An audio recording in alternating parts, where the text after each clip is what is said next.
बोला पुंडलिका वरदरी श्री ज्ञानदेव तुकाराम.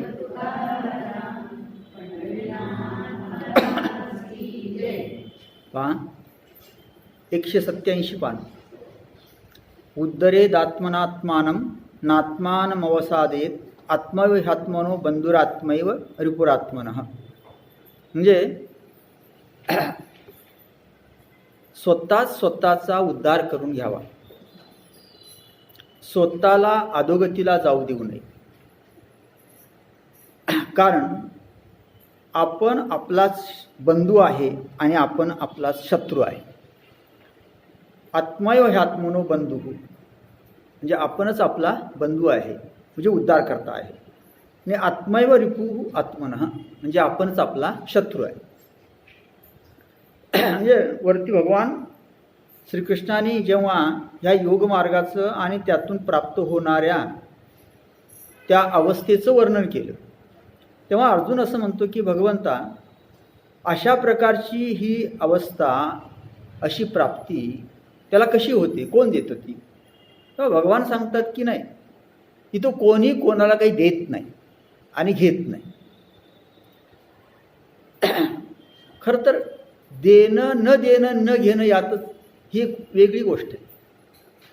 बऱ्याच वेळा असं होतं की बोलणाऱ्याला, प्रवचनकाराला, कीर्तनकाराला असं वाटतं आपण काहीतरी देतो आहोत आणि श्रोत्यांना वाटतं आपण काहीतरी घेतो आहोत. किंवा अध्यात्मामध्ये अनेक गुरु आहेत असे, जे प्रसिद्ध गुरु आहेत, तुम्ही टी व्हीवर वगैरे पाहत असाल किंवा मोबाईलवर पाहत असाल, तर असं वाटतं की आपण बरंच काही देतो आहे आणि श्रोत्यांनाही वाटतं की आपल्याला बरंच काही मिळतं आहे. पण अध्यात्मातला जो आनंद आहे तो आनंद घेण्या देण्यावर अवलंबून नाही. व्यवहारातला आनंद हा घेण्या देण्यावर अवलंबून आहे. मी तुम्हाला किती दिलं, तुम्ही मला किती दिलं, हा इथं व्यवहारामध्ये प्रश्न असतो. अध्यात्मामध्ये नाही. लेना देना बंद है फिर भी आनंद है. लेना देना बंद है फिर भी आनंद है. म्हणजे कुणी कुणा काही द्यायचंही नाही, घ्यायचं नाही, पण तरी पण आनंद आहे. अशी अवस्था अध्यात्मामध्ये असते.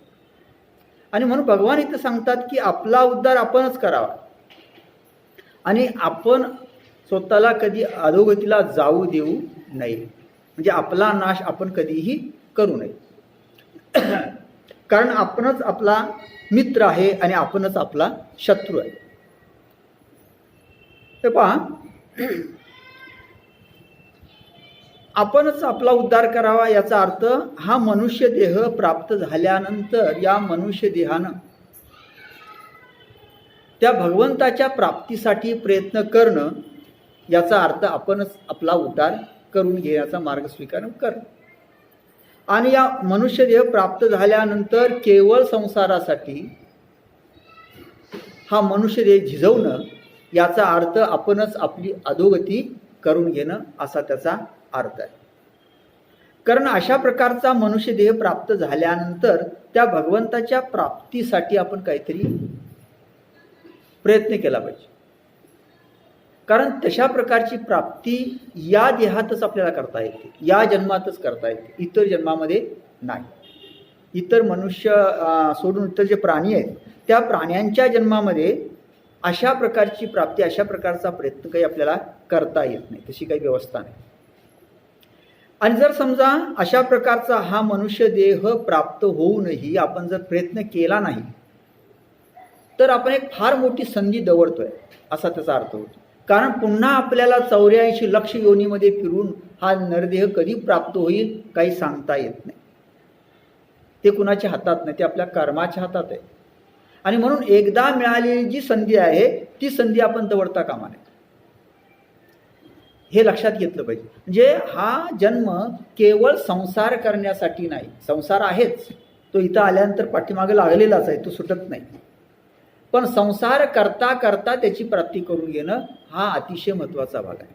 आणि यासाठी जो प्रयत्न करतो तो या समुद्रातून, संसार सागरातून आपला उद्धार करून घेण्यासाठी तत्पर आहे, असा त्याचा अर्थ होतो.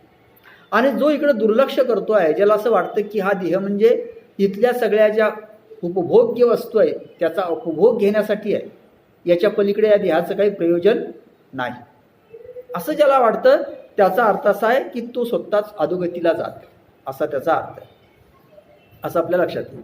आणि म्हणून भगवान सांगतात या ठिकाणी आपला उद्धार आपण करायचा आहे आणि आपण स्वतःच आपल्याला अधोगतीला जाऊ देऊ नये असा प्रयत्न केला पाहिजे. म्हणजे उद्धाराच्या दृष्टिकोनातून आपण आपल्या ठिकाणी तळमळ असली पाहिजे, तसा प्रयत्न आपण केला पाहिजे. हे प्रत्येक मानवाचं आद्य कर्तव्य आहे, हे लक्षात घ्या. कारण दुसऱ्या कुठल्याही योनीमध्ये अशा प्रकारचा प्रयत्न आपल्याला करता येत नाही. आणि पुन्हा आपल्याला मनुष्य जन्मच प्राप्त होईल का हे सांगता येत नाही. जरी झाला तो कोणत्या प्रकारचा असेल, कसा असेल, चांगला सुदृढ असेल का, ते घराणं चांगलं असेल का, त्या ठिकाणी सगळी सोय असेल का, काहीही सांगता येत नाही, कुणालाही सांगता येत. म्हणून आता जे मिळालेलं आहे त्याचा फायदा करून आपण घेतला पाहिजे, त्या संधीचा फायदा आपण घेतला पाहिजे, असं आपल्या लक्षात येईल. आणि म्हणून म्हणतात ते की संसार सागरातून उद्धार करून घ्यावा स्वतःचा आणि स्वतःला अधोगतीला जाऊ देऊ नये. म्हणजे जिथं जिथं अधोगतीला जाण्यासारखी परिस्थिती असेल त्या ठिकाणी आपण स्वतःला आवरलं पाहिजे, स्वतःला सांभाळलं पाहिजे आणि त्या अधोगतीपासून स्वतःला दूर नेलं पाहिजे आणि स्वतःचा उद्धार करून घेतला पाहिजे. कारण आपणच आपला बंधू आहे, मित्र आहे आणि आपणच आपला शत्रू आहे. हे सगळ्या ठिकाणी आपल्याला लागू पडेल. अध्यात्मातच लागू पडतं असं नाही. घरामध्ये काय, व्यवहारामध्ये काय, संसारामध्ये काय, आपणच आपला बंधू आहे, मित्र आहे. तुम्ही या देहाला योग्य पद्धतीनं सांभाळला आणि त्याच्याकडून योग्य ते कार्य करून घेतलं तर तुम्ही तुमचा बंधू आहे, मित्र आहे. पण तुम्ही याच देहाला जर नको त्या पद्धतीनं त्याच्याकडून काही चुकीचं कार्य करून घेतलं तर तुम्ही काय आहोत, स्वतः शत्रू आहोत, असा त्याचा अर्थ होतो. आता शत्रू व्हायचं की मित्र व्हायचं हे आपण ठरवायचं, हे लक्षात घ्या. म्हणजे बऱ्याच वेळा असं होतं की आपण अशी तक्रार करतो की आम्हाला बऱ्याच गोष्टी करायच्या आहेत पण बाहेरची परिस्थिती किंवा बाहेरचे लोक आम्हाला करू देत नाहीत, अशी आपली तक्रार असते. म्हणजे मला अध्यात्म करायचं आहे पण घरातली माणसं करू देत नाहीत, मला हे करायचं आहे पण बाहेरची माणसं करू देत नाहीत. म्हणजे मी बाहेरच्या लोकांबद्दल तक्रार करतो नाही, आहे त्या परिस्थितीमध्ये आपल्याला करता आलं पाहिजे, तक्रार असता कामा नये. म्हणजे हे लोक मला करू देत नाहीत याला काही अर्थ नाही. हे जसं की वयोवृद्ध झाल्यानंतर एक श्रीमंत व्यक्ती असते, ती म्हणते त्यांच्याकडे काही लोक येतात मदत द्या म्हणून, तेव्हा ते म्हणते काय नाही, आता सगळं काय झालेलं आहे, मुलांच्या हातात गेले हो, आणि त्यामुळे माझ्याकडे काहीच नाही, मी काहीच करू शकत नाही. मग एक जण म्हणतो ठीक आहे, आता मुलांच्या हातामध्ये गेलं, पूर्वी होतं ना तुमच्या हातात, तेव्हा काय केलं नाही? म्हणजे पूर्वी जेव्हा तुमच्या हातात सर्व काही होतं तेव्हा तुम्ही काही दान केलं का? तेव्हाही नाही केलं. म्हणजे आपण उगीच काहीतरी तक्रार करतो. मुलं अध्यात्म करू देत नाहीत, बायकोनं म्हणायचं नवरा करू देत नाही, नवऱ्यानं म्हणायचं बायको करू देत नाही, ह्याला काही अर्थ नाही. तुम्ही त्यातून वेळ काढली पाहिजे आणि आवड असेल तर वेळ निघते. लक्षात, आपण कितीतरी वेळ अशी वाया घालवतो की नाही. म्हणजे अध्यात्म करायला काय करते, बायको त्रास देते आणि 4-4, 5-5 तास टी व्ही बघायला काय बायको त्रास देते का? देत नाही. मग तो वेळ द्या ना इकडं. हां, म्हणजे इथं आपण काहीतरी उगीच तक्रार करत असतो. अध्यात्मामध्ये असल्या तक्रारी नको आहे, हे लक्षात घ्या. आणि म्हणून ते म्हणतात की तुम्ही तुमचा बंधू आहात, मित्र आहात आणि तुम्ही तुमचे शत्रू आहात. हे असा प्रकारचा अमूल्य देह मिळाल्यानंतर तो कसा त्याचा विनियोग करायचा हे समजलं पाहिजे. आपल्या लक्षात येत नाही. आपण कितीतरी वेळ व्यर्थ घालवतो. मला आश्चर्य वाटतं. संतांनी असं प्रत्येक क्षण तुम्ही त्या भगवंताच्या प्राप्तीसाठी घालवा, त्याचं स्मरण करा. आपण कितीतरी वेळ निष्कारण घालवतो. त्या वेळेची आपल्याला किंमतच नाही. माझ्या मते तरी भारतीय लोकांना वेळेची अजिबात किंमतच नाही. नको त्या मालिका दिवसभर पाहतात. कशी काय पाहतात मला आश्चर्य वाटतं. मी 6-6 महिने त्या टीव्हीकडे जात सुद्धा नाही. काही नसतं त्या मालिकेमध्ये. त्या मालिकेचा मी जर मला सांगितलं त्या मालिकेचा सार लिहून द्या, तर वर्षभर चाललेल्या मालिकेचं सार मी 4 वाक्यांमध्ये लिहून देईन. म्हणजे वेळ असतो की नाही? असतो वेळ. वेळ नाही असं नाही. अलीकडे लोक सांगतात आमच्याकडे वेळ नाही. वेळ नाही असं नाही.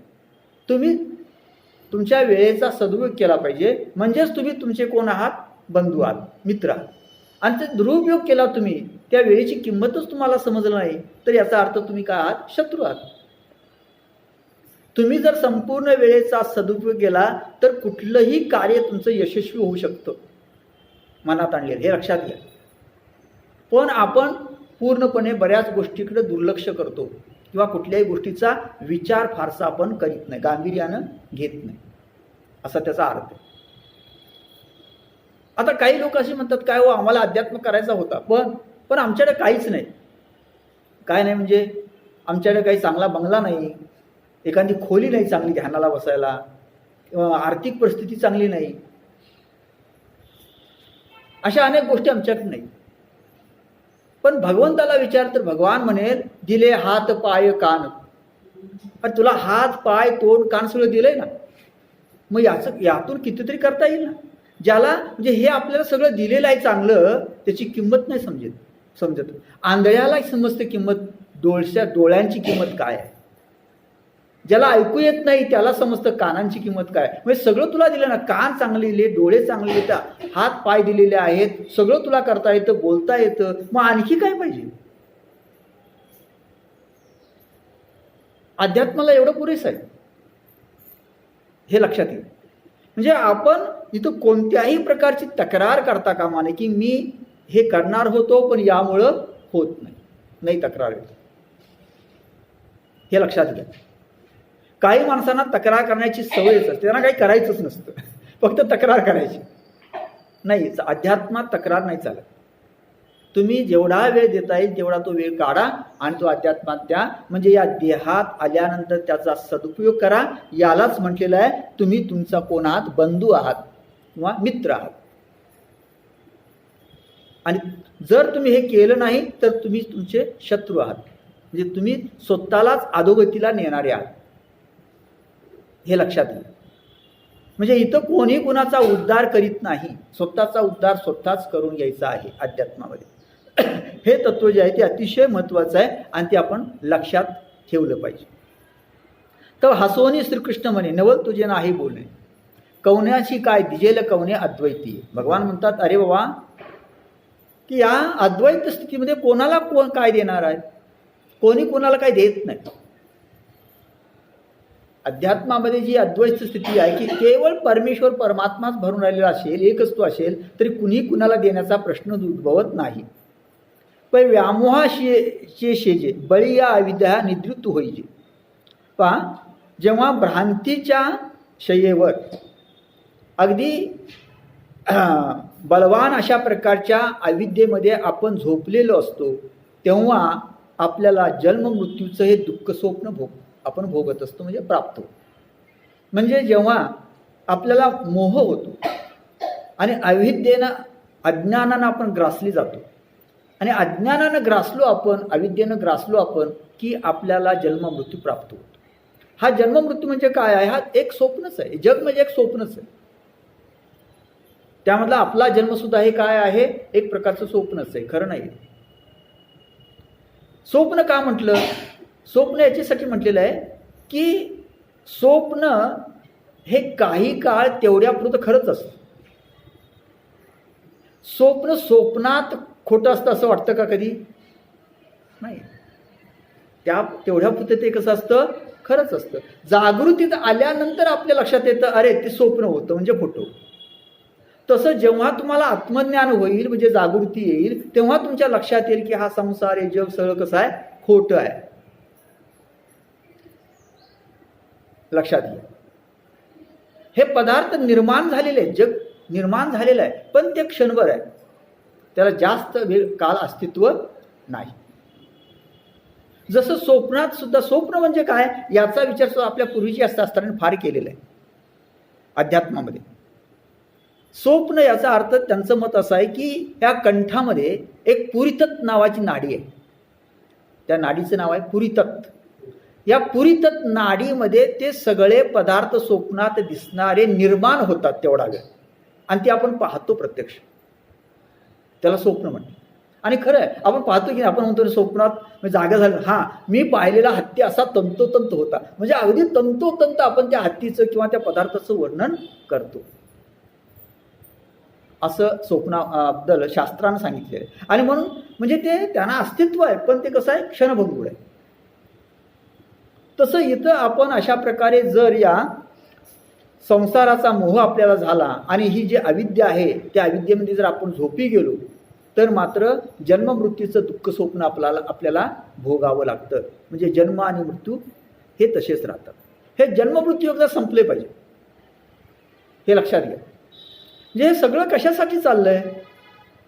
अध्यात्म काय आणि आपलं विज्ञान काय? विज्ञानाला सुद्धा हेच करायचं आहे शेवटी, की मृत्यूवर विजय मिळवायचा आहे. तो मिळवता आलेला नाही सोडून द्या, पण त्याचं मुख्य हेतू काय आहे? मृत्यूवर विजय मिळवता आला. त्यांचं असं मत नाही की जन्म असता कामा आहे, पण अध्यात्म असं म्हणतं जर तुम्हाला मृत्यू नको असेल तर जन्म येता कामा नये. जोपर्यंत जन्म आहे तोपर्यंत मृत्यू आहे. म्हणून तुम्हाला अशी अवस्था प्राप्त आपल्याला झाली पाहिजे की जिथं जन्मही नाही आणि मृत्यूही नाही.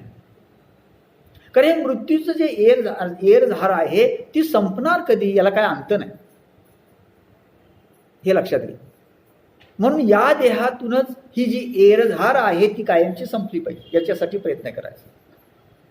तैशे एरेची शरीरे शरीरा येणे सरे किंबहुना एरझारे चिरापडे. म्हणजे याच शरीरानं शरीराला येण्याचं संपेल, याच्यासाठी प्रयत्न करा. पुन्हा शरीर प्राप्त होता कामा नये, पुन्हा जन्म प्राप्त होता कामा नये. कारण हा सगळा दुःख स्वप्न आहे आणि ते आपल्याला भोगणं भयंकर आहे.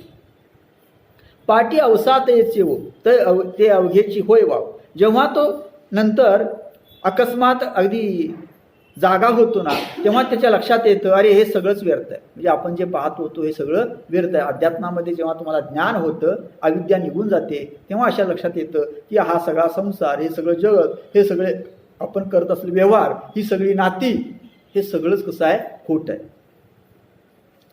ऐशे उपजे नित्य सद्भाव हो तोही आपण पाहिजे. अशा प्रकारचा नित्य सद्भाव त्याच्या ठिकाणी निर्माण होतो, तो सुद्धा त्याच्याच ठिकाणी निर्माण होतो, कारण त्याच्याशिवाय जगात काहीच नसतं. अध्यात्मामध्ये उच्च अवस्थेला गेल्यानंतर आपल्या असं लक्षात येतं की माझ्या व्यतिरिक्त जगात काहीच नाही. आत्मतत्वा व्यतिरिक्त नाही, मी आत्मतत्व आहे म्हणून माझ्या व्यतिरिक्त जगात काहीच नाही, मीच आहे सर्व, हे लक्षात घ्या. म्हणून ज्ञानदेवानं जेव्हा विचारलं ना की त्या रेड्यामध्ये हो तुझा आत्मा आहे का, त्या रेड्यामध्ये सुद्धा तूच आहेस का, तर हो ज्ञानदेवाने सांगितलं हो मीच आहे, माझाच आत्मा आहे, त्याचा आणि माझा आत्मा एकच आहे. म्हणजे अशा प्रकारे आपल्याच ठिकाणी हे सगळं निर्माण होत आहे.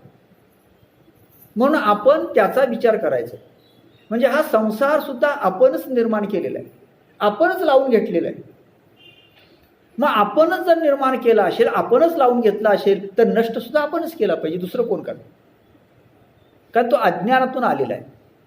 आपल्याला आत्मतत्वाचं ज्ञान नसल्यामुळं हे सगळं घडलेलं आहे.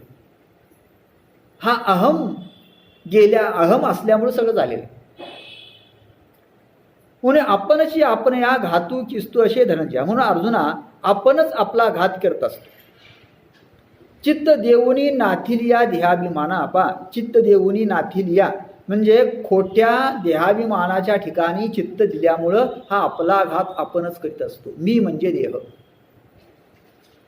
हा भाव नष्ट झाला पाहिजे. मी म्हणजे आत्मस्वरूप, आत्मा, परमात्मा असा भाव असला पाहिजे, अशी जाणीव असली पाहिजे.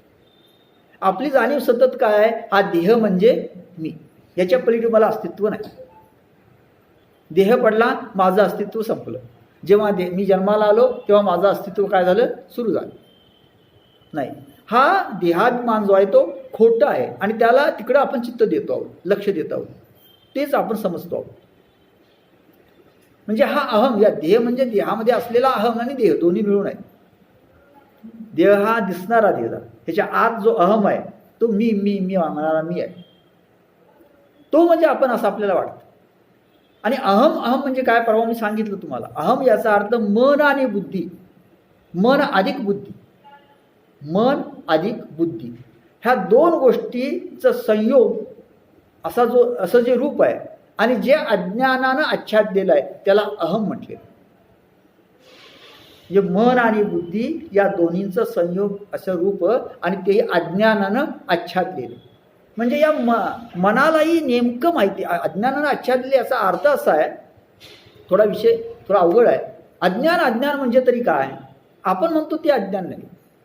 इथं अज्ञान शब्द वेगळ्या पद्धतीने अध्यात्मामध्ये वापरला.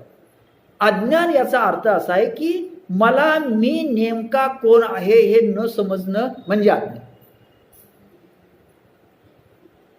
मी नेमका कोण आहे, माझं स्वरूप नेमकं काय.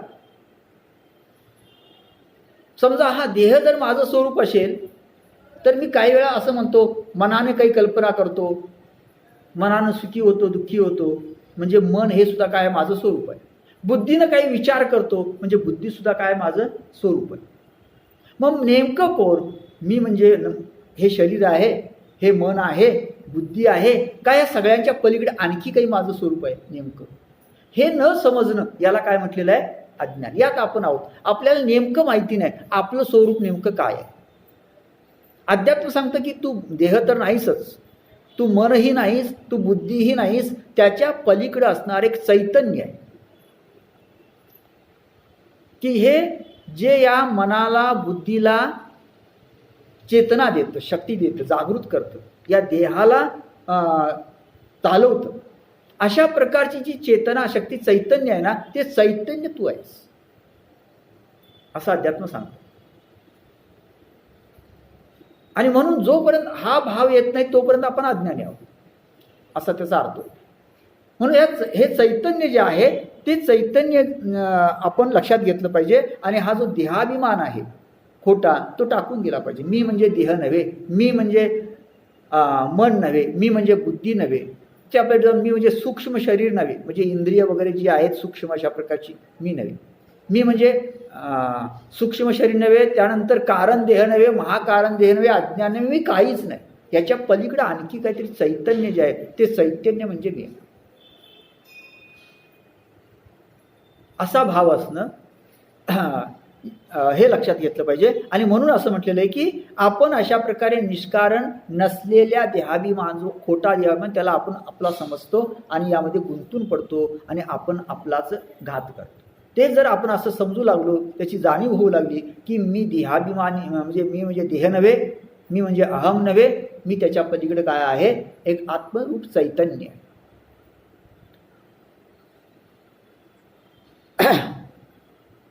पहा, बंधुरात्मात्मनस्तस्य एनात्मैवात्मनाजितः अनात्मनस्तु शत्रुत्वे वर्तितात्मय शत्रुवर्त. तर पहा, ज्या जीवात्म्याने मन व इंद्रियाचे शरीर जिंकले आहे तो जीवात्मा स्वतःचा मित्र आहे. बंधुरात्मात्मनस्तस्य एनात्मैवात्मनाजितः, म्हणजे ज्या जीवात्म्याने, म्हणजे जीवाने, म्हणजे मनुष्याने, पुरुषाने मन व इंद्रियासह शरीर जिंकले आहे तो स्वतःचा कोण आहे, मित्र आहे. आणि ज्याने मन व इंद्रियासह शरीर जिंकले नाही तो स्वतःचा कोण आहे, शत्रू आहे. म्हणजे इथं तीन गोष्टी सांगितल्या, मन, इंद्रिय आणि शरीर, या तीन गोष्टी जिंकलेल्या आहेत. जिंकलेल्या आहेत याचा अर्थ त्याच्यावर कंट्रोल आहे आणि याच्या पलीकडं माझं अस्तित्व आहे असं त्याला ज्ञान, असा त्याचा अर्थ होतो. हे लक्षात घेतलं पाहिजे. म्हणजे पहा, हे ज्याच्या ताब्यात आहे तो स्वतःच मित्र आहे. जयाची आज्ञा आपण श्रीवाही अंतकरण मनुष्याकारे जाण ज्ञान चितो. बाहुलीने 13व्या अध्यायामध्ये ज्ञानाची व्याख्या केली. ज्ञानी पुरुषाची व्याख्या. ज्ञानी पुरुष कुणाला म्हणावा, तर ज्याचं अंतकरण, ज्याचं मन त्याच्या हातात आहे, म्हणजे कंट्रोलमध्ये पूर्णपणे ताब्यात आहे, त्याला ज्ञानी म्हणा. जे शरीर, मन, इंद्रिय हे आपल्या ताब्यात असली पाहिजे, आपण त्यात वाहत जाता कामा नये. कारण मन जे आहे, शरीर जे आहेत, इंद्रिय जे ती संसारामध्ये